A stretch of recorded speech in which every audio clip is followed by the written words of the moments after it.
शारदा थानवी आज अपने YouTube channel पर आप लोगों के लिए लेकर आई हूँ प्रश्न बैंक के अंतर्गत ही हिंदी साहित्य का कक्षा 12 में हिंदी साहित्य के अंतर्गत जो खंड ब में आपके पास में बच्चों आएंगे क्वेश्चन आंसर 33 शब्दों के तकरीबन 2-2 नंबर के क्वेश्चन होंगे। ये 2 से 3 नंबर के क्वेश्चन होंगे जो आपके प्रश्न बैंक में दिए गए हैं। टोटल है क्वेश्चन बच्चों 80 क्वेश्चन एक ही वीडियो में करा पाना संभव नहीं है, क्योंकि क्वेश्चन हैं भी थोड़े बड़े मांगे गए हैं 30 शब्दों में, लेकिन 30 शब्दों में पर्याप्त इसकी नहीं रहती है, सीमा जो है उत्तर सीमा पर्याप्त नहीं रह रही है। तो मैंने बहुत मेहनत करके इन क्वेश्चंस को आपके लिए तैयार किया है। तो अगर आपको भी मेरा वीडियो पसंद आए तो प्लीज़ उसको लाइक कमेंट और शेयर करना बिल्कुल भी ना भूलें, चैनल को भी सब्सक्राइब करना ना भूलें और मुझे अपना कमेंट में भी बताएं कि आपको मेरा वीडियो पसंद आया है या नहीं।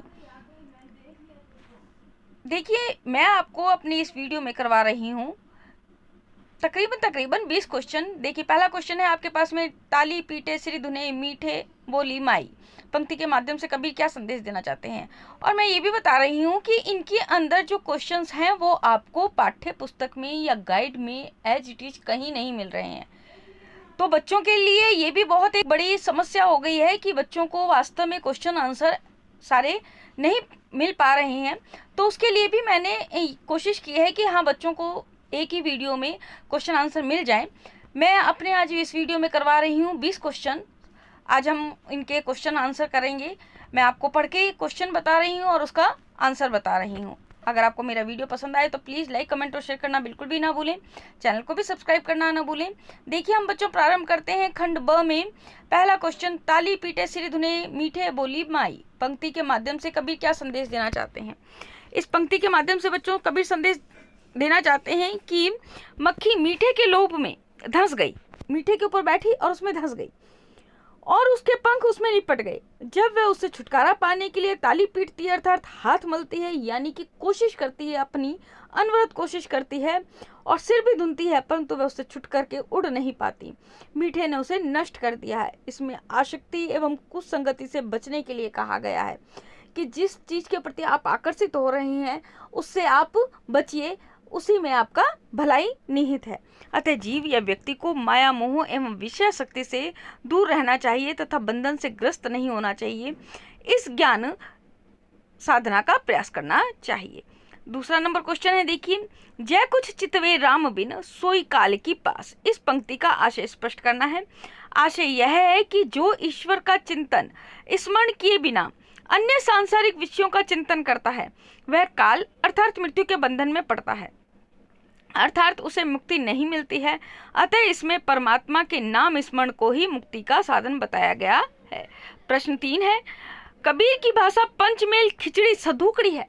एक ये क्वेश्चन बहुत आता है कि कबीर की भाषा सधुकड़ी है, इसके लिए विवेचन कीजिए या इसे स्पष्ट कीजिए। ये इस पंक्ति के आधार पर कबीर के भाषा सौंदर्य पर प्रकाश डालिए। अगर ये क्वेश्चन इस तरीके से भी आ जाता है कि कबीर की भाषा सधुकड़ी भाषा है तो आप इसको स्पष्ट कीजिए, तब भी आप यही आंसर लिखेंगे। भाषा सौंदर्य कबीर का। देखिए, कबीर ने अपने काव्य के कला पक्ष को संवारने का प्रयास नहीं किया। उन्होंने अटपटी वाणी में राजस्थानी, खड़ी बोली, अवधी, ब्रज, पंजाबी आदि सभी भाषाओं के शब्द प्रयुक्त किए हैं। कबीर की भाषा सधुकड़ी मानी जाती है। कबीर ने रूपकों, प्रतीकों और उलटबासियों का प्रयोग कुशलता से किया है। साखी शब्द तथा रमैनी इनकी प्रमुख शैलियां हैं। तो ये हुआ है आपके पास में 30 नंबर क्वेश्चन। अब हम प्रारंभ करेंगे 4 नंबर क्वेश्चन। प्रश्न 4 है बच्चों, देखिए आपके पास में आगे खंड ब में प्रश्न 4 है, उनका सारा काव्य समन्वय की विराट चेतना है। इस कथन के आधार पर तुलसीदास के काव्य सौंदर्य पर प्रकाश डालिए। इसका उत्तर, तुलसीदास ने अपने काव्य में मानव जीवन के आदर्शों की स्थापना का प्रयास किया। उनके रामचरितमानस में पारिवारिक, सामाजिक, धार्मिक, आर्थिक, राजनीतिक एवं नैतिक पहलुओं पर बहुत कुछ लिखा गया है। उन्होंने जीवन को ऊंचा उठाने के उपाय बताकर धर्म एवं आदर्श का विशेष पक्ष लिया गया है। इस कारण तुलसी के साहित्य में लोकहित का भाव प्रमुखता से व्यक्त हुआ। तुलसीदास की भाषा अवधी भाषा के अलावा संस्कृत व ब्रज भाषा पर अपना पूर्ण अधिकार था। उनका अवधी के ऊपर भी था और संस्कृत और ब्रज भाषा के भी वे बहुत अच्छे ज्ञाता थे, जिसमें अपभ्रंश, प्राकृत, देशज भाषा के शब्द भी मिल जाते हैं। तुलसी ने भक्ति के साथ साथ दैन्य है, ओज है, वीर आदि रसों का भी सुंदर चित्रण किया है। उसमें लोक मंगल एवं समन्वय की भावना प्रमुख दिखाई देती है। इस प्रकार तुलसीदास के काव्य में कला पक्ष, भाव पक्ष, शिल्प पक्ष सब तरह से प्रशस्त है। यानी कि तुलसी ने अपने काव्य में भाषाओं के साथ में रसों का हर तरीके से लोक मंगल की भावना का समन्वय भी अपने काव्य में किया है। मंदोदरी की रावण को सीख पाठ का मूल भाव स्पष्ट कीजिए। जो पाठ है मंदोदरी की रावण को सीख का, इसका मूल भाव स्पष्ट कीजिए। यहाँ पर मूल भाव पूछा है बच्चों, अगर केंद्रीय भाव पूछेंगे तब भी आपके पास में यही आंसर आएगा, प्रतिपाद्य पूछेंगे तब भी आपके पास में यही आंसर आएगा। मंदोदरी की रावण को सीख प्रस्तुत कविता श्री रामचरितमानस का अंश है, जिसमें मंदोदरी द्वारा समय समय पर अपने पति रावण को दी गई शिक्षा यानी कि सीख का वर्णन है। मंदोदरी ने रावण को कई बार समझाया कि राम मर्यादा की पुनः प्रतिष्ठा के लिए धरती पर अवतरित हुए हैं। वह श्री राम को साक्षात परम ब्रह्म बताकर सीता को उन्हें लौटा देने का निवेदन भी करती हैं। लंका कांड के अंश में भी मंदोदरी के चरित्र का उल्लेख हुआ है। वह अपनी विवेकशीलता, वैदुष्य एवं नीतिज्ञता का परिचय देते हुए कदाचार, हिंसा एवं युद्धोन्माद का विरोध भी करती हैं। अब आता है आपके पास में प्रश्न नंबर 6। मंदोदरी जैसी स्त्रियां हर देश, काल, परिस्थिति और समाज में विद्यमान रही हैं। इसके आधार पर मंदोदरी की चारित्रिक विशेषताएं बतानी है। इसका उत्तर पढ़ रही हूँ बच्चों, ध्यान से सुनिए। देखिए, रामकथा से संबंधित सभी ग्रंथों में रामचरितमानस के समान ही मंदोदरी को पतिव्रता, विवेकशील, बुद्धिमता, बहुश्रुत एवं वेद विद्या विदुषी, नीति विशारद तथा दूरदर्शी नारी बताया गया है। रूपवती, साम्राज्ञी और अप्रतिम सौंदर्य की प्रतीक मंदोदरी भक्ति की प्रखर चेतना है, जो मोह माया के मध्य भी परम सत्ता के वैशिष्ट्य का निरंतर निरूपण करती रहती हैं। तुलसी की दृष्टि में स्त्रियां समाज में निरीह, अबला और पददलित नहीं है, अपितु वह रावण और बाली जैसे भटके हुए पुरुषों के लिए प्रकाश स्तंभ है। मंदोदरी जैसी पतिव्रता, सत्यनिष्ठ और सुशील नारियां हर देश, काल, परिस्थिति और समाज में विद्यमान रही हैं, किंतु पुरुष अपने अहंकार और पौरुषत्व के दंभ में एक स्त्री और अपनी पत्नी के प्रबोधन को ही तिरस्कृत कर देता है। अंत में रावण जैसा विराट पुरुष भी विनाश को ही प्राप्त होता है। तो हमारा क्वेश्चन था बच्चों, क्वेश्चन है मंदोदरी जैसी स्त्रियां हर काल, देश, परिस्थिति और समाज में विद्यमान रही है। इसके आधार पर मंदोदरी की चारित्रिक विशेषताएं बताइए। तो आप जितना ज़्यादा, मैंने ज़्यादा लिखने का प्रयास भी इसलिए किया है कि बच्चे क्या करते हैं, जितना होता है ना 30 शब्द, कि 30 शब्दों की सीमा में ही लिखना है, हमें 30 शब्दों की सीमा में लिखना है बच्चों। लेकिन आपकी भाषा जितनी ज़्यादा आपके पास में भाषा होगी उतना ही ज़्यादा आप लिख पाएंगे।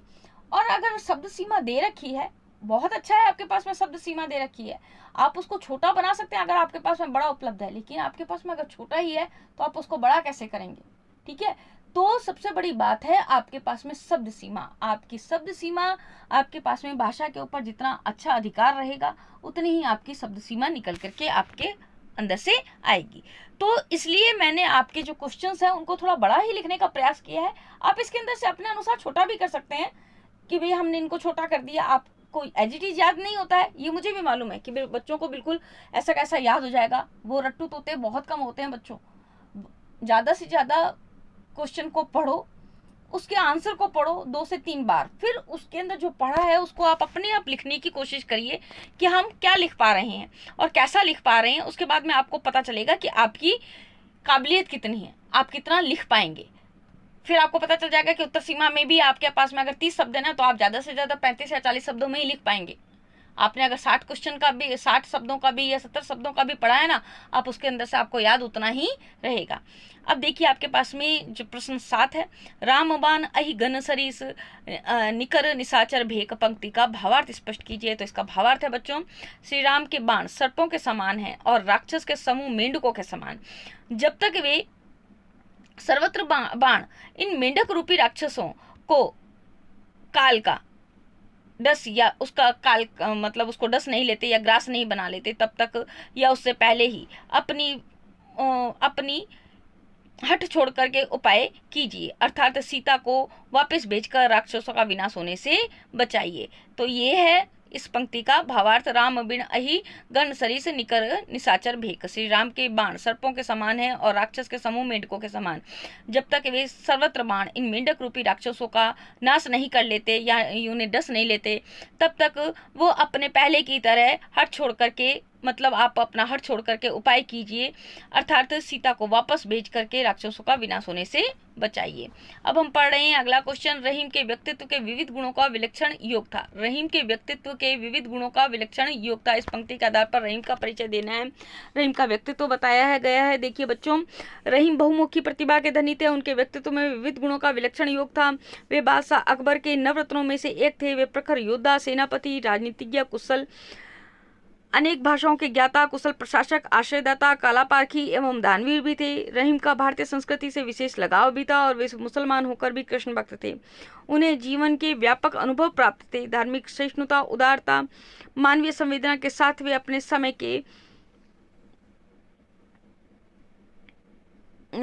समय के महापुरुष थे। पानी गए न उभरे मोती मानुष चुन पंक्ति के माध्यम से रहीम क्या संदेश देना चाहते हैं। इस पंक्ति में कवि रहीम ने यह संदेश दिया है कि व्यक्ति को अपनी प्रतिष्ठा या इज्जत का पूरा ध्यान रखना चाहिए, क्योंकि मान प्रतिष्ठा के अभाव में जीवन मृत्यु तुल्य हो जाता है। इज्जत पर आंच न आने से ही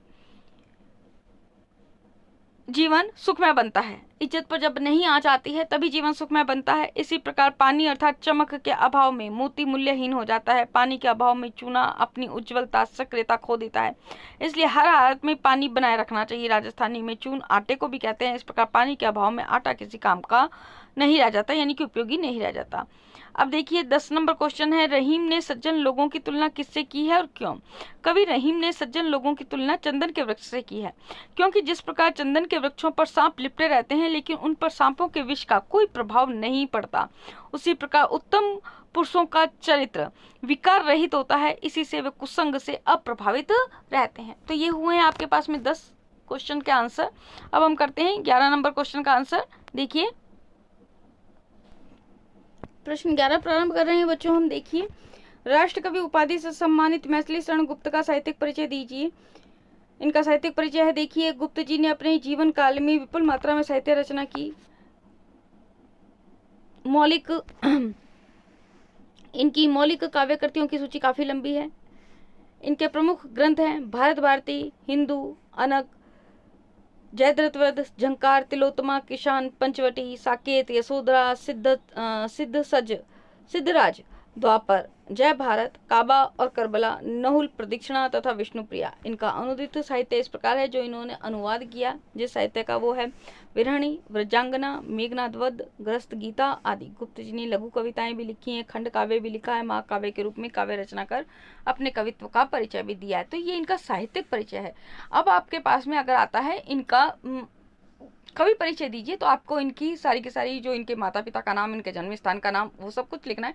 अगर साहित्यिक परिचय आएगा तो साहित्यिक परिचय में आपका केवल इनको ये लिखना है कि इन्होंने कौन कौन से साहित्य की रचना की, कौन सी भाषा में की है, बस।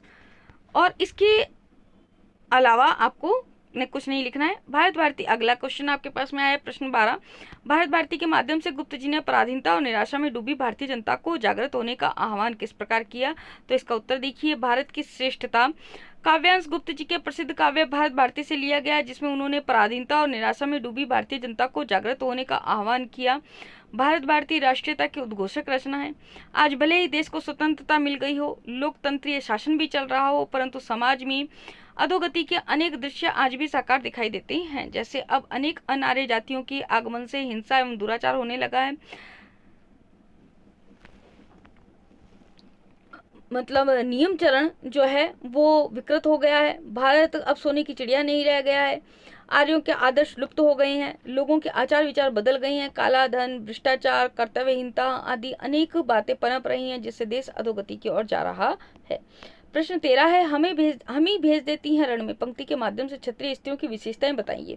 तो इसका उत्तर है, देखिए बच्चों, प्रस्तुत पंक्ति राष्ट्रकवि मैथिली शरण गुप्त की रचना यशोधरा से ली गई है। इस पंक्ति के माध्यम से कवि क्षत्राणी स्त्रियों की विशेषता बताते हुए कहता है कि क्षत्राणी स्त्रियां स्वयं को पति की कार्य सिद्धि में सहयोगिनी मानती हैं।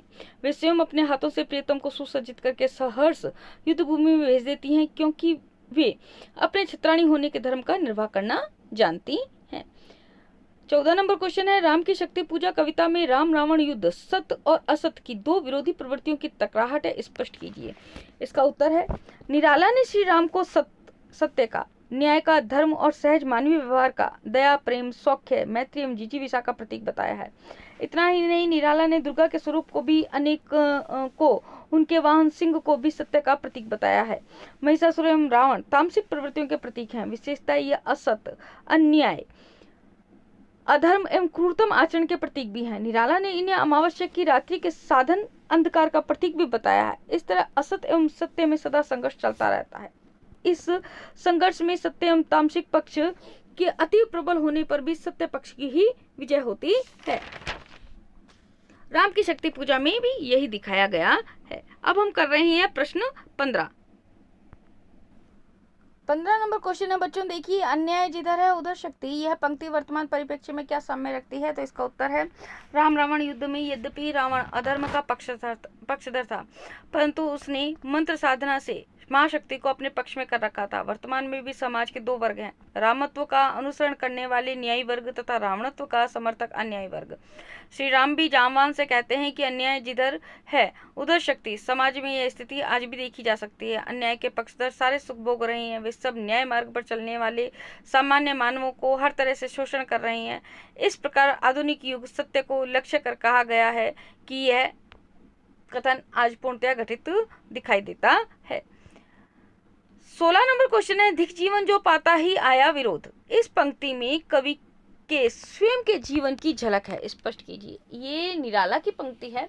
राम की शक्ति पूजा में जो उन्होंने लिखा है, धिक जीवन जो पाता आया ही विरोध, इसमें इनके जीवन के संघर्ष की वास्तव में झलक दिखाई देती है। अब इनके जीवन का संघर्ष कैसा था, ये इसका उत्तर है। देखिए, प्रस्तुत पंक्ति कवि निराला द्वारा रचित है। निराला का स्वयं का जीवन अत्यंत संघर्षमय परिस्थितियों में गुजरा।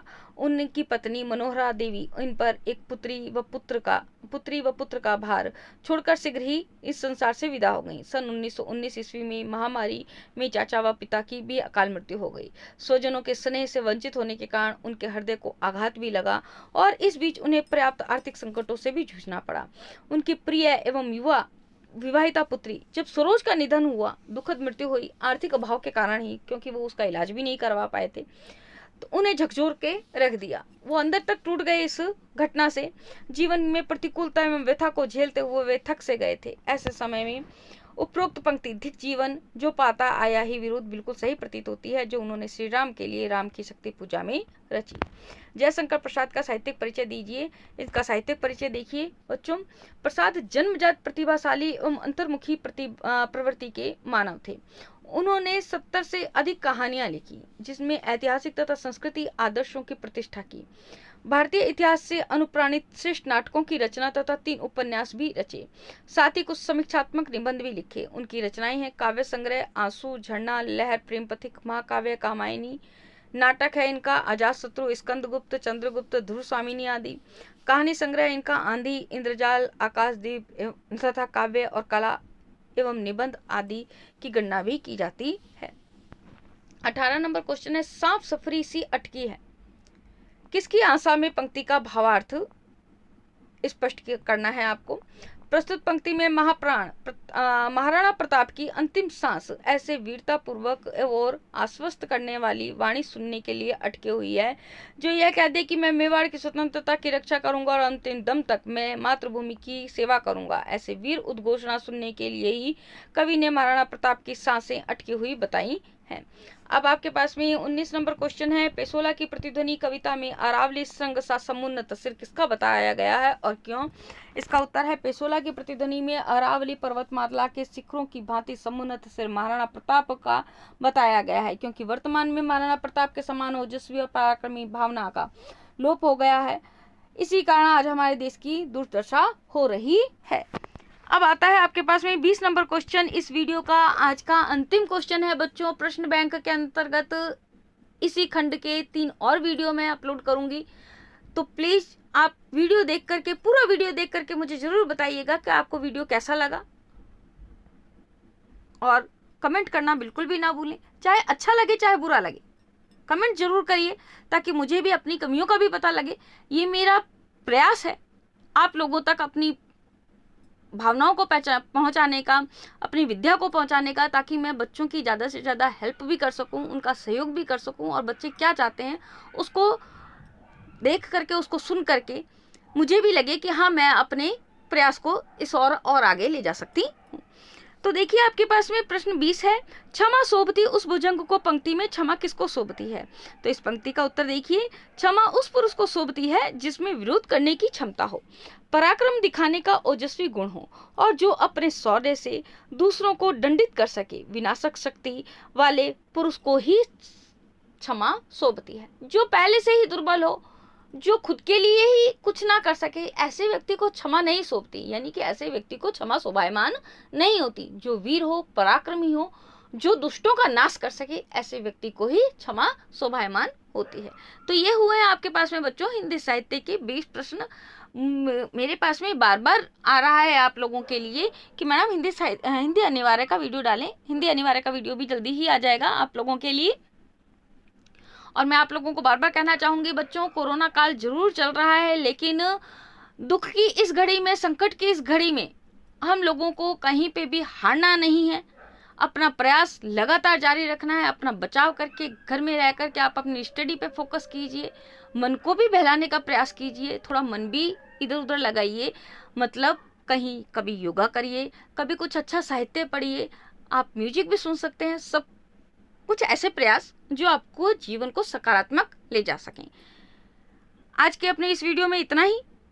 आने वाला वीडियो मेरा आपको आपकी परीक्षा के लिए उपयोगी सिद्ध होगा।